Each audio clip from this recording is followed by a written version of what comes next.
this archetype to that star Venus, which is pretty amazing that so many similar stories throughout different cultures all say very similar things about Venus. Because of that, we really can't take for granted the fact that she represents love. She represents desire. She represents attraction, law of attraction, and is a very feminine yin way of doing that. So it's not, Mars and our planet, we're going to talk about that next week, but Mars is very much about like going out and like hustling.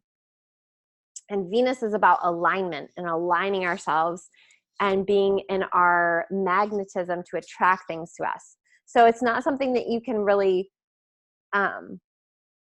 like be out there hustling. It's just something that just like comes to you. And you'll notice people who have more Venus placements or more Venusian influences in their chart, you can see this, that they're just charming and attracting to them, male or female. And we say that about Marie Antoinette. She's kind of like the shadow side of Venus, where if it goes too much into just wanting to feel good and wanting to experience beautiful foods and like do all these things, like it can be surfacey, it can be shallow. And so there's the light and the dark side to everything. And that's why we say that Venus is exalted when we say like she's got a more stronger presence in Pisces, because Pisces is like the higher octave. And we'll talk about this like with Mars too.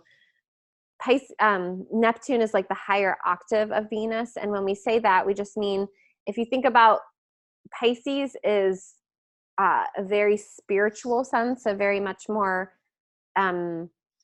all one knowing. And so when Venus is in Pisces, the sign of Pisces, we say it's exalted because Venus has that ability to get to the deeper, and like you think about I was talking about the ocean, like the deeper level of Venus, not just the surfacey Venus. So